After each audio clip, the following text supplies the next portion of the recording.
Hey, everybody. Welcome to the Prep Life Podcast. This is your founder and CEO of Glam Girl Bikini, Amy Enger. I am here today with my fabulous co host, Lee Marie Hossetter. How are you doing, Lee? So good. I'm so excited about this topic today. Yeah, so we're continuing our series of the poop that they don't tell you about certain things. So today's topic is post show. And that can be from the minute you step off the stage. We're going to include things from that until, deep into a reverse diet and things like that.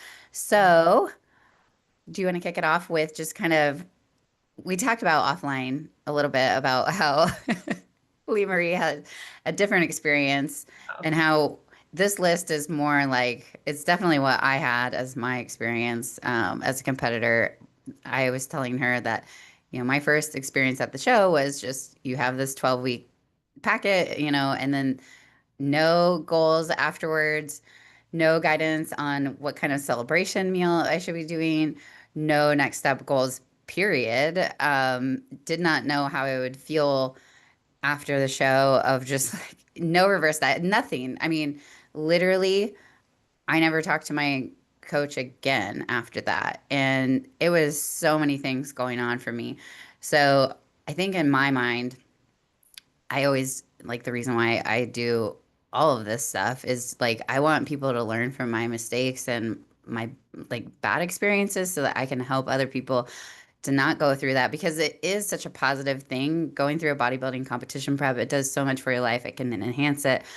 But if you're not prepared for certain aspects of prep and post-show blues and things like that, it can be really like hard to get over. So I try my best to help athletes. I myself have been doing this since 2011, and it wasn't until last year that I finally like learned my own lessons. Like gradually, every prep I think post show got better. It's still the hardest part. I still Mhm. feel like, but um, just like lessons I've learned along the way. So, in contrast, do you want to kind of share like what you experienced after your first show? And then, I mean, we were talking like you may be an outlier, but also at the same time, I don't know. So let's chat Yeah. about your experience just Yeah. briefly. So my experience post show, I started my bikini competition prep kind of far into my fitness journey. So I had already competed in a couple of different sports. I had already done diets where I tried to get super, super lean and then rebounded. So I feel like I did probably go through some of the things you went through. Okay. But when I started coaching with you, for bodybuilding, I feel like you just gave like what we're about to give you guys is literally like your guide to post show. This is the guide that will take you through a good how to navigate post show, and I feel like you were able to give that to me in a way that allowed me to actually kind of coast through post show, stay pretty lean, stay on my diet, keep up my cardio, things like that.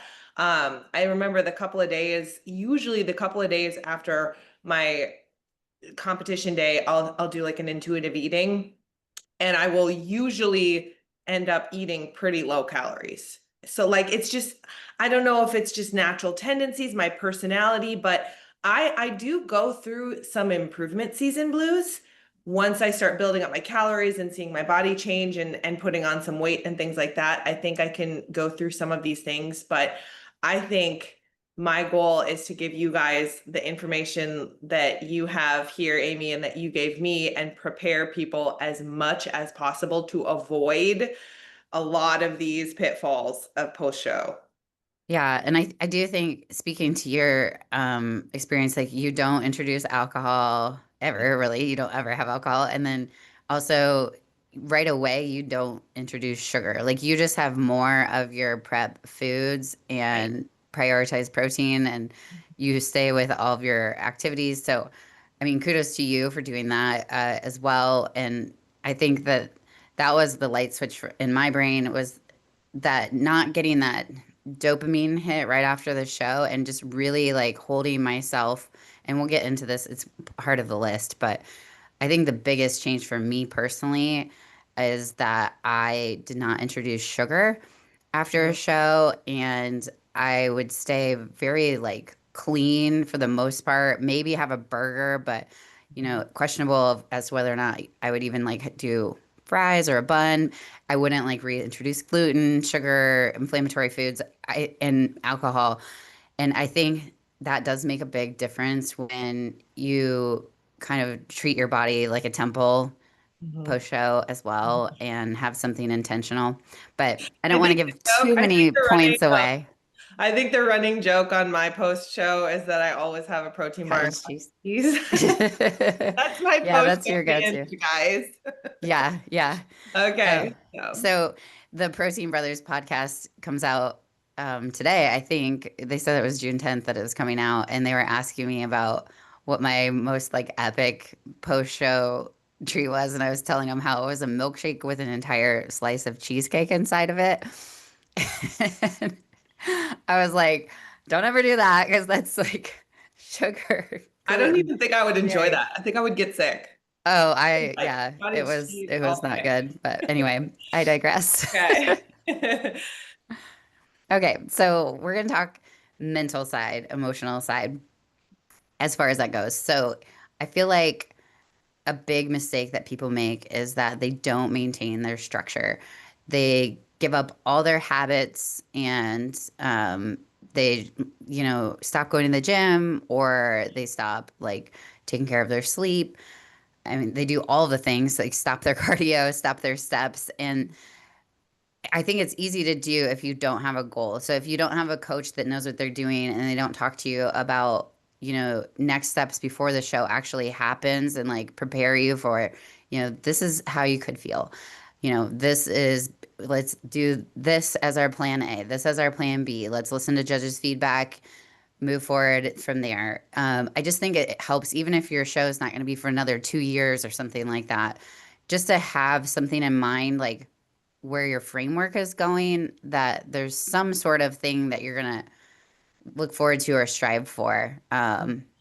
So I know you had like some really good things. Like I've done 5K races after a show, and that really empowers me to just like, because it's something concrete. It's not like a visual or anything. Like it's like I win the race because I was the fastest person, and usually my cardio is high enough that it like helps my endurance. I know you did like the high rocks and the DECA and stuff like that. I think it's good to have other goals too outside of bodybuilding post show, just that are athletic Mhm. endeavors to kind of like pump you up.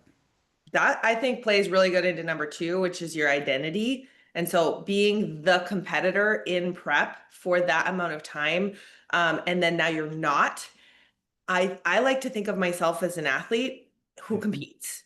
And so like what you were saying, when as soon as I'm done with the show, I look for something else to be in prep for, even though it's going to look very different. Doing a run, a 5K, like it literally doesn't matter what I look like you said, or high rocks Yeah. or DECA and how I fuel my body. I can follow my reverse diet, that's fine. I can still do my bodybuilding. I add that in as my cardio, but I'm training for something and I can maintain that idea that I'm an athlete. Because to Hmm. me, if I go into the gym with a training plan, I feel so much more excited to tackle that plan. Even if I have a training plan for the week and I know the certain training sessions that I need to get in, it's such a different mindset from, did you work out today?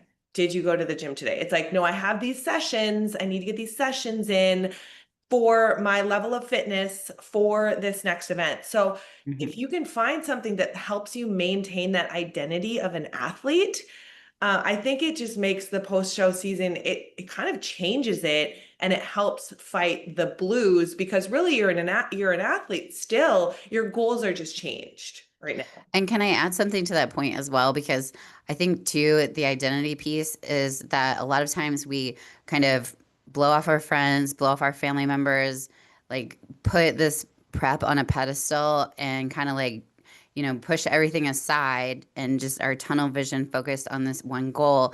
And it's important that you actually live the prep life, that you do your prep in a sustainable way so that you're not shunning your friends, you're not shunning your family, you are not like, you still have an identity as a daughter, as like a mother, a wife, a sister, whatever it is, a friend, and you're a career person, you're a student, enhancing all aspects, you're a child of God, like you're spiritual, like not putting any of that on the back burner just because you're in a cut or a prep, I think really helps you post show too, because you're like, I'm not just a competitor. And the people that kind of like push all that stuff aside, I really worry about them because that was me. I Mhm. like isolated myself. I stopped hanging out with my friends. Like, I just became really focused on this one goal. And that was a mistake I made early on in the career. And I think that if you just find a little bit more balance in all aspects of your life, now maybe the dimmer switch is down a little bit in certain areas. Maybe it's like you're not getting like extra certifications during this time because you're, attributing it to cardio or whatever it is. Maybe it's a little bit lighter, and then you can kind of push that light switch up a little higher on those other things, but still keeping them present and still keeping that, I think is just as, it's important to keep that identity like in your different things as well. With your body image, it's going to be natural to plummet a little bit post show. You're going to see the shreds going away. It can trigger some body dysmorphia. I look back at certain post shows and I'm like, dang, I'm shredded, like ripped. But like at the time I felt like a whale. And I know that sounds terrible, but it's true that you can feel off. So to the point of the having different goals, I think too, like looking at your performance, and if you can do like one thing that I'm doing working with my athlete right now is I'm having her send me videos on form versus like pictures for check-in. And then on her Google Sheets, she's updating her weights, and we're basing her feedback from her check-in, not on like her inches, the scale, the photos, but it's more like, okay, let's like work on this piece with this lift, and like this is really great. You just improved there. So I just think focus shifting to, and like don't buy a bunch of clothes that you're gonna feel bad about that only fit you for like a day or two. Have a wardrobe that's flexible that you can feel comfortable in the gym so that you're not avoiding the gym. Because I've had athletes do that where they avoid the gym because they don't want people to see them in the state that they're at, which is sad to me because I've been there too as well, unfortunately.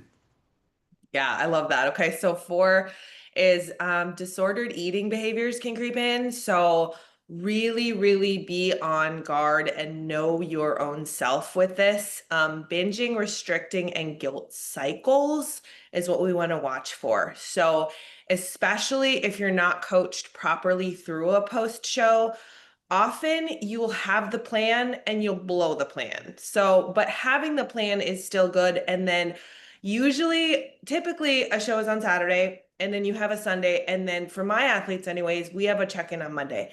I tell them, I literally, there is zero judgment. I expect you to be up on Monday. I still want that check in because I want you to tell me everything. I want you to be able to emotionally separate from that. That happened and it's fine. Mhm. But the real critical time is what we do Monday, and not trying to go back on your peak week calories, not trying to double up your cardio, not trying to somehow make up for that, because what that's going to lead to is a cycle.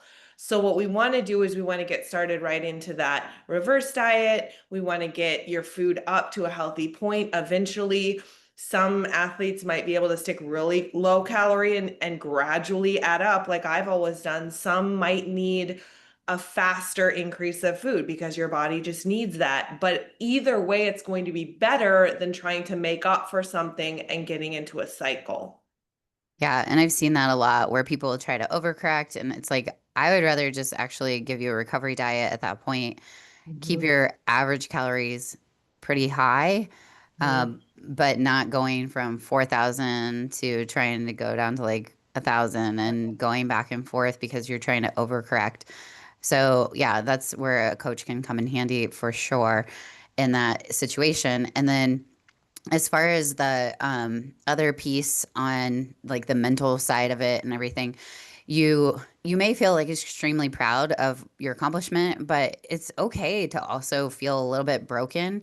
It does happen sometimes. you've put everything into this. You've worked so hard, and the outcome doesn't happen the way that you would like for it to be. And so just know that there's gonna be some maybe disappointment, maybe some really excited, proud moments, but you just have to be prepared. Like, what am I doing next? Like, where, take this critical feedback that is maybe like hurting my ego right now, but like think, okay, this is doable, this is manageable, this kind of like, feedback from the judge. Or, you can just say, like, hey, there were a lot of really good athletes that day. I worked really hard. I'm very proud of where I came from, looking back at where you started prep to the end, celebrating that as your win versus like the placement, the trophy, and the judgment type of Mhm. thing. Yeah, I love that. Okay, so we'll move into some of the physical side of things. So just purely like body composition, hormones, all that kind of stuff. So the first one on this is kind of obvious, but you are going to be hungry, like insatiably hungry. And hunger hormones, so your ghrelin and your leptin, the hormones that that give you hunger, but then also tell you that you're full, they're going to be totally thrown off. And I think you might experience a little preview of this in prep if your coach gives you a refeed day. Sometimes this will happen Mhm. to me where um, in prep, you kind of become just like so focused and so disciplined, and you're just grinding away and you're almost feeding off the excitement of the stage, especially on like more preps, like the more preps I do, because I know what it feels like. And it's just easy for me to push through those low food days. I more struggle with my energy than hunger and cravings at that point. It's just, I'm so focused. And so when you get a refeed day, often my refeed day is almost worse. Like I love it, but I'm starving because it's like my Yeah. body finally is getting the nutrition levels that it needs, a little bit of it. And it's just like it unleashes this huge hunger. So if you've ever had that in a prep, that would be a little taste of what your reverse diet is going to feel like post show. So kind of just be aware you can't trust your hunger and fullness cues for a while post show. If you have a good coach, they will be able to guide you through it, but you're still going to have to be laser focused, and it won't always be like that. You will not always be hungry, but it's going to Yeah. feel like that for a little bit.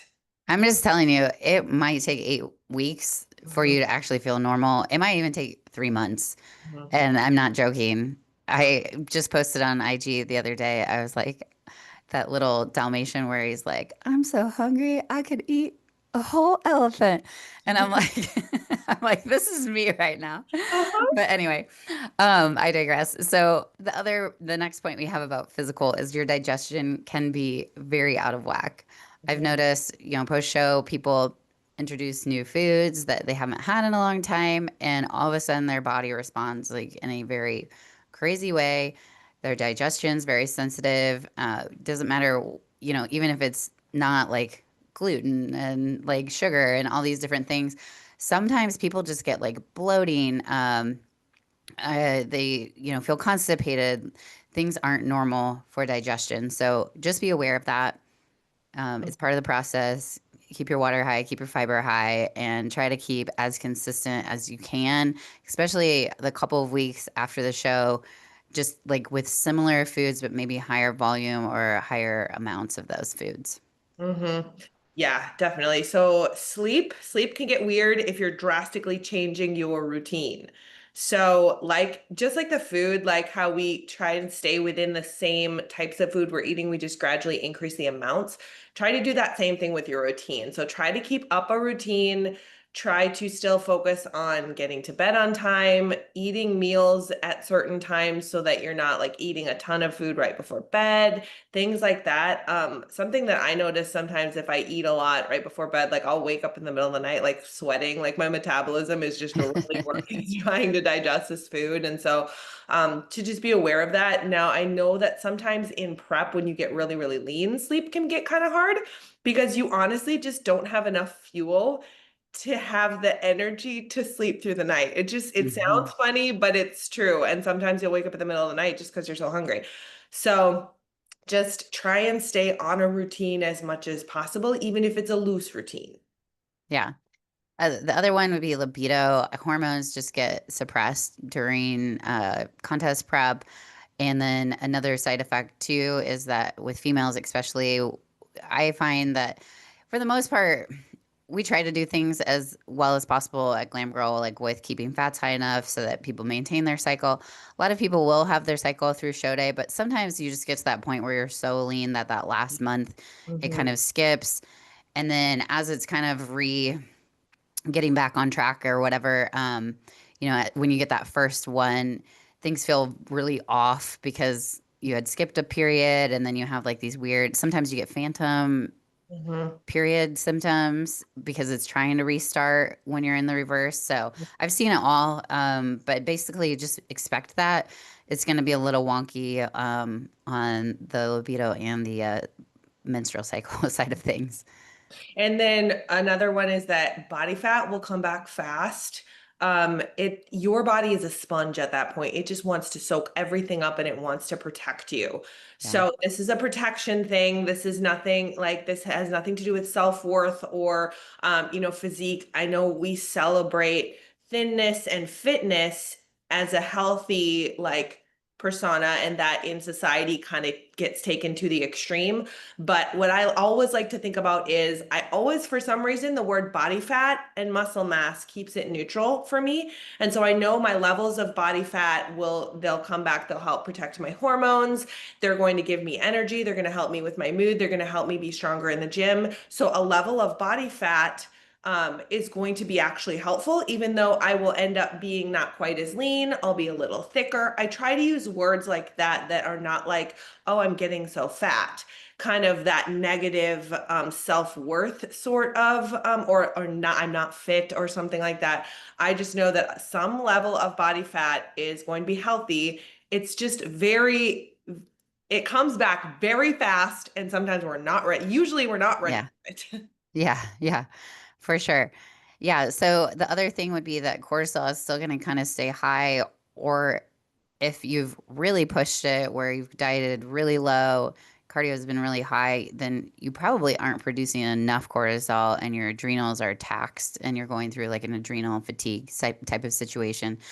So it's really important that post show you kind of address the caffeine things, coming off. I don't know. We don't really like promote a ton of stimulants or anything like that, but like if you've come off stimulants, like it's important to, I like to give competitors like adrenal restore just to get their adrenals back into like a higher functioning state because your body's been like inflamed, it's pushed to its limit.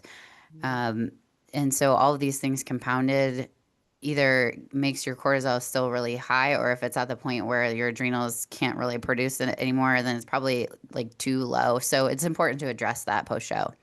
That's really interesting about it being too low too. That's really good to stay or to be informed of. And then also thyroid suppression. So dieting affects your thyroid, guys. And so having low T3, subclinical hypothyroid. Now, I'm not sure, but I'm going to guess that that means that you're not quite to hypothyroidism, but you are.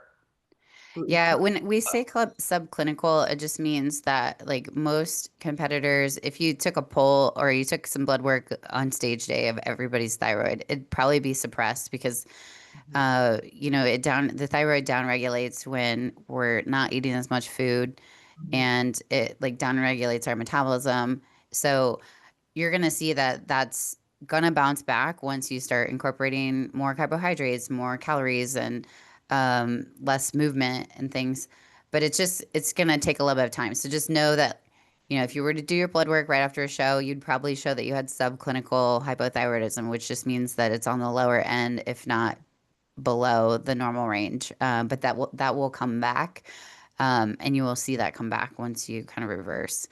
And then with the logistical and lifestyle, we just sometimes normal life feels a little bit hard. So social events, dating, grocery shopping, it can just feel really overwhelming. You can feel like pressure to like quote unquote eat normal again. And Mhm. so kind of like following those previous cut like substandards of like our society in general. Just we feel a lot of times like the outsider. Be okay with being the outsider still post show. Don't Mhm. feel like you have to go back into the normal. Like we are elite eaters, we are elite athletes, and treat your body accordingly and know your goals, know your reasons, your why, and set your standards high post show. Don't feel like you have to give in to what the average person's doing. There's a reason why a lot of Americans are obese because they fall into those standards. So it's okay to not be quote unquote normal, in my opinion. So Yeah. Yeah, absolutely. Um, did you want to cover any more of those points? I feel like you covered them all. yeah, I might have. I mean, your family is gonna just, you know, I feel like, especially like my first couple of shows, they were just concerned just because anything that's new, I think, is scary, that the unknown. And I don't think that they realized like at that point what bodybuilding was doing for my life and things. And now they've adapted in events like pre or post show. It doesn't really matter, but like I remember at Thanksgiving, my aunt was shocked that I was having a piece of pie. And she was like, "You don't normally eat sugar." And I was like, "Well, it's just different seasons, you know. Sometimes I try to limit it, but um she was just like kind of shocked by it. But I think at this point now it's like weird if I do eat sugar or Yeah. like do something. But I Yep. think it just takes time. So give your relatives time, give them the grace because they haven't been going through what you've been going through. They just see from the outside. So whatever clues you're giving them is what they're going to Yeah. be. So if you're not acting concerning and Mhm. you're not overly obsessing, Mhm. they're not even going to probably notice if you don't bring attention to it, would be Mhm. my point. I love it. So, And yeah, and then just touching on the last one, we already said this, but nobody warns you how long recovery can take. And it's going to be different for everyone. And it's also going to be different each prep. So it mhm. really just depends. Just be prepared for a few months after the show, at least, for things to get back to quote unquote normal. But Yeah. And if you feel like you really slipped up, trust me, it's normal. You blow mhm, the reverse diet, it's normal. You overdo it post show, it's normal. It's all normal. But don't try to overcorrect it by being like, okay, now I need to get back into prep. I need to do another show to try to get back down to where I was. That's where people can, and I'm guilty of that as well. I've same. done that exact thing, and that's the only reason why I know that it exists. So don't do that. Don't be like me. Okay, so reality check. I think if we just go through these kind of like a rapid fire, we can. Mhm. If you find that you want to deep dive on any of them, you can. But Yeah, love it. Okay, so post-show sugar exposure makes things more difficult. Just keep that in mind. yep, giving up all your habits is going to backfire. Lack of planning and goal setting before the show is over will bite you in the butt. So have a plan before the show is over. Talk to your coach. Make sure you have a plan. Yeah, hoarding food is a mistake. Don't Mhm. bring all the flavors of Pop Tarts. Don't bring all the flavors of protein bars. Even if you think you're going to share it with people backstage, it's not going to happen. You're going to eat it all and you will finish it all that day. So Mhm. don't even actually bring anything for post show. Just go out to a restaurant because then you can just eat that food and leave. Mhm. Yep. If it's not there, you won't be tempted. Yep. But on the other side, have foods for your reverse diet already ready, already prepped, so you don't have to think about it. You're going to be exhausted. You're going to be mentally exhausted. You want to have foods ready so that you'll grab what you've made and what you've planned. Yeah, especially when traveling, what I've noticed is like you're exhausted and you come back from the show and you have zero food in the house, like you haven't grocery shopped. So Mhm. what I've done now, just as a pro tip, is just um, cook the meats and proteins before I leave, or make sure I have things that are handy, like things that would fit in my reverse, like kind of all frozen in the freezer, so that I can just thaw them and they're ready to go. And this one's going to be a little bit long-winded, but so like you were saying that you can do the intuitive thing after a show. Most people can't do that. They don't have the control. Mhm. So typically based on their next goal, I'll just have them do like a celebration meal, Mhm. but I try to have them like have a calorie and a protein goal the next day, like with macros. But I usually don't just say like free for all because then that kind of can be like a little bit of a slippery slope. And then I'll Mhm. say like, on a Saturday show, reverse diet starts Monday, but on Sunday you like it'll be like a higher day where it's like, okay, hit this range of calories, hit this amount of protein. Especially if they're traveling, like make Mhm. it flexible, but Mhm. they always Mhm. have that before the show happens so that they can pack all of that stuff from the coach's end of it on my part. And then with the reverse, just make sure you're really spacing out your meals, that you're treating yourself like a baby, eating every 3 hours. It's more important in the reverse than it is in the prep because you're not going to have that carrot of stage. You need to strategize foods that are going to keep you full, satiated. Most people are hungry at night. So some people like choose to kind of like they're not as hungry in the morning. So they bank like more of their food towards the end of the day so that they don't overeat at night after work when they're tired and stressed and willpower is low. Okay, and then the last one is go easy on introducing new foods and drinks that you haven't had in a while. So a lot of it will be like gluten, even dairy, sugar, alcohol, all of those Mhm. things. Even if you're within your calories, introducing those foods can cause digestion issues, bloating, water retention, which feels awful. Honestly, it probably feels worse than gaining some fat.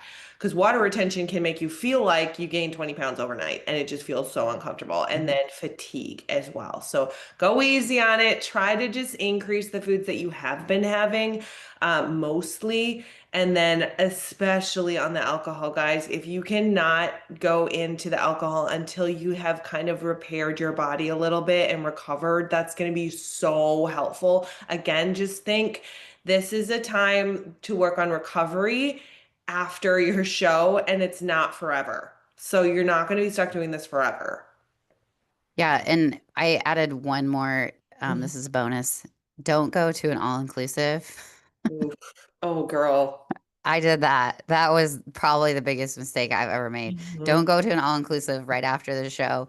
I would honestly recommend not going on vacation, period. But if you are going to go on vacation, make sure that you're bringing your foods and packing the stuff and you have a kitchen that you can prepare your reverse diet because yeah, the all inclusive was a no, Rough. or a cruise or something like that. Don't do it. Yeah.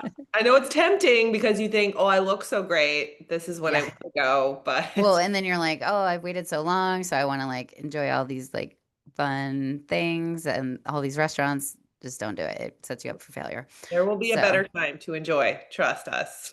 yeah. And I just want to say thank you to our listeners. I've been getting a couple of messages just saying like how much the podcast has helped them. They're prepping for their first show and they've kind of like binge listened to a lot of episodes. I've had a couple of people say that just this week and it really helps me. I don't know about you, but I appreciate hearing that feedback because it's hard to like really know like what an impact is making. And we really do this out of like pure, just like we want to help other people. And so we appreciate it. Like whenever you send warm fuzzies. So thank you, those listeners. Thank you for every support. If you feel it in your heart, leave a rating and review. That just helps other people that are interested in the same topics find us. And then if you'd like to tag us on your story on Instagram or DM us with a question, I think we've been kind of compiling a lot of listener questions. So we'll eventually do a Q&A here coming up. So feel free to DM us with some questions that you would like to have on that Q&A at Prep Life Podcast or at Glam Girl Bikini on Instagram. And then if you would like to apply for coaching to get your unicorn prep, you can go to glamgirlbikini.com and hit the get started button. Thanks for listening, guys.